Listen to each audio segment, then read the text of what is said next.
eu e Beatriz sempre fomos inseparáveis. Desde os tempos de escola, éramos conhecidas como as gêmeas de alma, compartilhando segredos, risadas e até o mesmo apartamento em Florianópolis. Nossa vida era simples, mas cheia de momentos felizes e aventuras cotidianas. Tudo mudou quando Beatriz conheceu Ricardo em uma festa na praia. Ele era o tipo de cara que chamava atenção, alto, charmoso e, acima de tudo, vinha de uma família extremamente rica e influente na região. Beatriz ficou imediatamente encantada, e não demorou muito para que começassem a meio namorar. Eu, como sempre, estava ao lado dela, apoiando suas decisões, mesmo que algo em Ricardo não me parecesse certo. Desde o início, Ricardo me causou uma impressão estranha.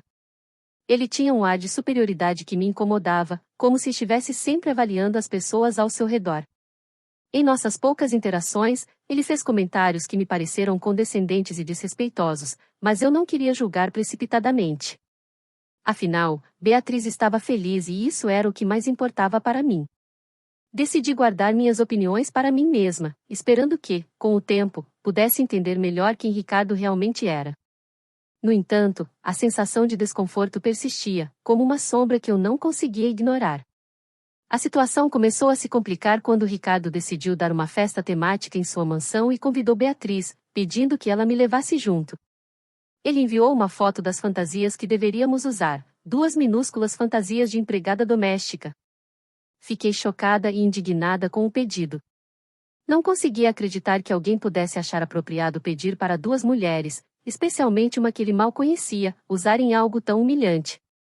Beatriz, por outro lado, achou que eu estava exagerando e que era apenas uma coisa estranha de gente rica. A partir desse momento, percebi que nossas opiniões sobre Ricardo e o que era aceitável em um relacionamento estavam em rota de colisão. A tensão entre mim e Beatriz atingiu seu ápice quando ela me mostrou a foto das fantasias. Eu não conseguia acreditar que ela estava considerando seriamente usar aquelas roupas. Você está brincando, certo? Perguntei, esperando que ela risse e dissesse que era uma piada. Mas Beatriz estava séria. Ela argumentou que não havia nada demais em usar as fantasias e que eu precisava parar de ser tão pudica e séria. Fiquei perplexa. Como ela não via o quão humilhante e desrespeitoso era aquele pedido? Para mim, era claro que Ricardo estava nos tratando como objetos de entretenimento, e isso era inaceitável. A discussão que se seguiu foi intensa e dolorosa. Beatriz me acusou de ser chata e de não apoiar seu relacionamento. Ela disse que eu estava estragando tudo e que, em vez de ajudá-la, estava sendo uma amiga péssima. Eu tentei explicar que não era uma questão de ser chata, mas de respeito e dignidade. Não é só sobre a roupa, Bea. É sobre como ele nos vê e nos trata, argumentei, mas ela não quis ouvir. A situação piorou ainda mais quando Ricardo, ao saber da minha recusa, sugeriu pagar para que eu usasse a fantasia. Isso foi a gota d'água. Como ele podia ser tão insensível e arrogante? Decidi que não iria à festa e que, dali em diante, evitaria Ricardo a todo custo. Beatriz, por sua vez, decidiu ir sozinha, e nossa amizade ficou abalada. Ela mal falava comigo, e eu me sentia estranhamente culpada, mesmo sabendo que estava defendendo meus limites. A noite da festa se aproximava, e eu não conseguia tirar da cabeça a sensação de que algo estava muito errado. Foi então que decidi ligar para meu pai e contar sobre a situação. Ele sempre foi uma voz de sabedoria em minha vida, e suas palavras me deram a coragem que eu precisava. Talvez você deva ir até lá, mas não para participar. Vá para garantir que Beatriz esteja segura, ele sugeriu. E foi exatamente isso que eu decidi fazer. Na noite da festa, meu coração batia acelerado enquanto eu me aproximava da mansão de Ricardo. A propriedade era imensa, com jardins bem cuidados e uma fachada imponente que parecia saída de um filme. Eu me escondi entre as árvores do jardim, observando a movimentação. A festa estava em pleno andamento, com música alta, risadas e pessoas vestidas de maneira extravagante. A atmosfera era de opulência e excessos, e eu me sentia como uma intrusa naquele mundo de riqueza e poder. Mas minha preocupação com Beatriz era maior do que qualquer desconforto que eu pudesse sentir. Enquanto me escondia nas sombras, notei algo que me deixou ainda mais inquieta. Ricardo estava em um canto isolado do jardim, conversando com um grupo de homens. Eles pareciam discutir algo sério, e a expressão no rosto de Ricardo era sombria. Curiosa e preocupada, me aproximei silenciosamente, tentando ouvir o que diziam. Foi então que ouvi fragmentos da conversa que me deixaram chocada. Ricardo estava envolvido em um esquema de tráfico de influências e lavagem de dinheiro. A festa era apenas uma fachada para reuniões clandestinas, onde negócios ilegais eram discutidos longe dos olhos curiosos. Meu coração disparou ao perceber a gravidade da situação. Eu precisava tirar Beatriz dali imediatamente. Entrei na mansão discretamente, tentando não chamar atenção. O salão principal estava lotado de convidados, todos rindo e conversando animadamente. Encontrei Beatriz perto do bar, conversando com alguns convidados. Puxei-a pelo braço e, com uma expressão séria, expliquei rapidamente o que havia descoberto.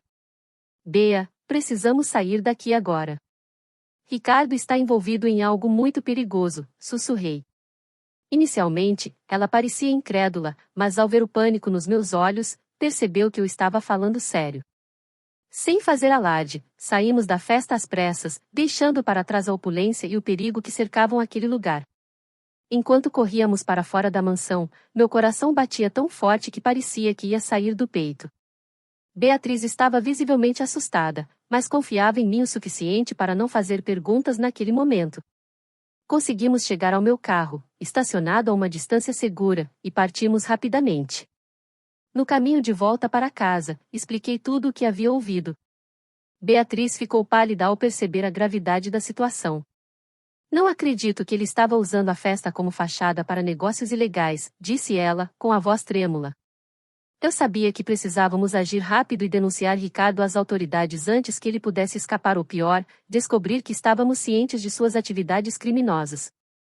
Assim que chegamos em casa, ligamos para a polícia e relatamos tudo o que sabíamos. Eu estava nervosa, mas determinada a fazer a coisa certa.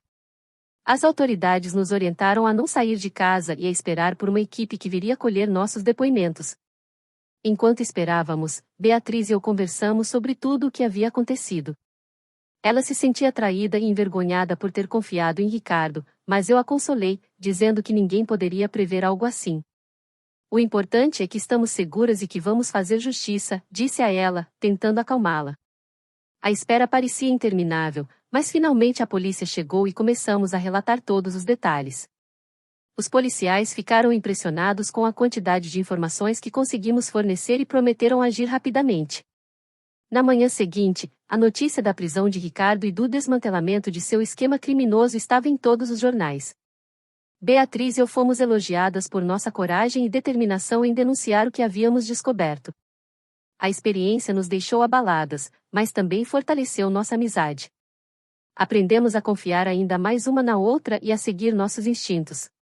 A partir daquele dia, prometemos que sempre estaríamos atentas às intenções das pessoas ao nosso redor, garantindo que nunca mais seríamos enganadas daquela maneira.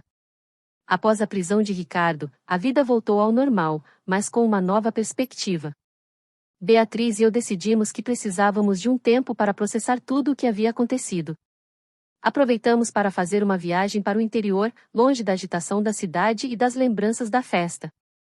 Durante essa viagem, tivemos longas conversas sobre nossos sonhos, medos e o futuro. Foi um período de reflexão e fortalecimento de nossa amizade. Beatriz, ainda abalada pela traição de Ricardo, começou a frequentar sessões de terapia para lidar com a desilusão e a desconfiança que sentia. Enquanto isso, as investigações sobre o esquema de Ricardo continuavam a revelar detalhes chocantes. Descobrimos que ele não agia sozinho, havia uma rede de pessoas influentes envolvidas, incluindo políticos e empresários. A mídia estava em frenesi, e nosso papel na denúncia foi amplamente divulgado. Recebemos inúmeras mensagens de apoio, mas também algumas ameaças veladas, o que nos fez redobrar os cuidados com nossa segurança. A polícia nos forneceu proteção temporária, e começamos a tomar medidas para garantir que estávamos sempre seguras. A sensação de estar constantemente vigiada era perturbadora, mas sabíamos que tínhamos feito a coisa certa. Com o tempo, a poeira começou a baixar, e a vida seguiu seu curso. Beatriz e eu voltamos à nossa rotina, mas com uma nova determinação. Decidimos usar nossa experiência para ajudar outras pessoas. Começamos a participar de palestras e eventos sobre segurança pessoal e a importância de denunciar atividades suspeitas. Nossa história inspirou muitos a serem mais vigilantes e a confiar em seus instintos. A amizade entre nós se tornou ainda mais forte, e aprendemos a valorizar cada momento juntas. A experiência nos ensinou que, mesmo nas situações mais sombrias, a coragem e a lealdade podem nos guiar para a luz. E assim, seguimos em frente, prontas para enfrentar qualquer desafio que a vida nos apresenta-se.